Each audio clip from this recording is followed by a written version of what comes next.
Welcome back to On the Hunt at FoxNews.com Live. I'm Jonathan Hunt. What does the Secret Service prostitution scandal say about the agency? What does it say, if anything at all, about the country and the leadership of this country? What does it say about boys will be boys? For answers to all those questions, we're joined by Lori Handrahan, PhD, American University professor, joining us from our DC bureau now. Lori has an opinion piece at FoxNews.com all about this.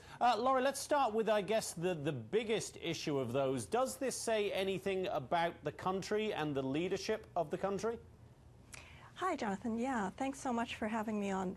By the way, I love your rap. I watched that recently online. Great job. Dear, I'd love to see more of that. No, brilliant. All right, I'll brilliant. rap at the end of the show, maybe. Great. I'll hold you to that. I think, well, you know, I mean, it's a sort of cliche, but every problem is an opportunity, and President Obama has an opportunity here to demonstrate real leadership on a critical issue, and so far he's not doing that, and I find that a little disappointing. I think it's an incredibly important issue. As Senator Grassley said, we're lucky we found out about it. And it's widespread. It goes far beyond the Secret Service. I mean, this is a problem now with almost every government agency where you're seeing sexual abuse and exploitation, often government employees doing child porn, sometimes on work computers, and very unpatriotic, Jonathan, and a real security risk. So I think there's Lori, an opportunity.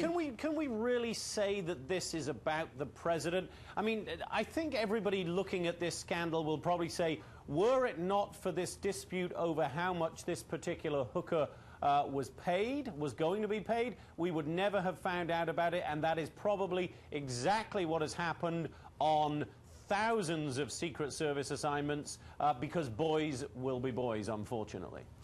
Well, but Jonathan, there are people like me and many other great people working on this issue who know that this happens across government agencies on a regular basis. So the scope needs to be broadened beyond the Secret Service. I think the Inspector Generals need to start looking at every government agency, government employees at the state level. There's an epidemic right now in America of child porn, child trafficking, and too many government employees are involved in that.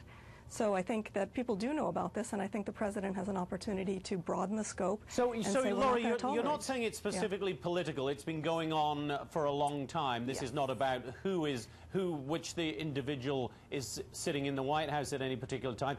But this is something where the president should come out sort of swinging. That's right. That's exactly right. I mean, President Obama didn't create this problem, but it is now being exposed, and I believe it's reaching epidemic levels under his leadership. So he does need to come out swinging, and the more he marginalizes and says, well, these are a bunch of knuckleheads, I think the worse it looks for him. I think this is a real opportunity for him to take powerful leadership on a matter of national security and patriotism. But how do you deal with just the sort of boys will be boys mentality? Is there a way to deal with that, Lori, other than, you know, these sort of disciplinary measures of forcing them out? Because it's so easy to imagine this happening. Again, unfortunately, but it is easy to imagine it happening. How do you get in the head of these guys and make them change their behavior? Well, I think it's called ending impunity, Jonathan.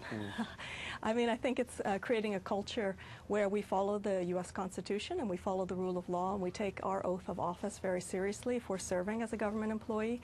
You don't find a lot of women doing this. I mean, not that women don't, but it's quite rare. And, you know, part of my research has been the focus on this within UN operations. You find the same thing with peacekeeping troops within UN operations. And it's unacceptable, and it puts all of us at risk. Yeah, that's a very good point. And you would say that this is not just about agents then hooking up with prostitutes. This goes to the perhaps even more serious subject of child pornography, etc. You believe that happens across the board as well? Oh, well, absolutely. I mean, look, sexual exploitation and abuse, which is what happens when you use a prostitute or you do child porn, and it's often quite linked.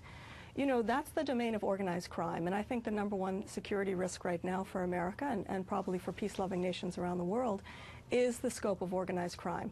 And the bread and butter of organized crime is profits from guns, drugs, and trafficking right now. So when our senior government agencies, there's a senior ICE officer in Miami who was just picked up and arrested for child porn.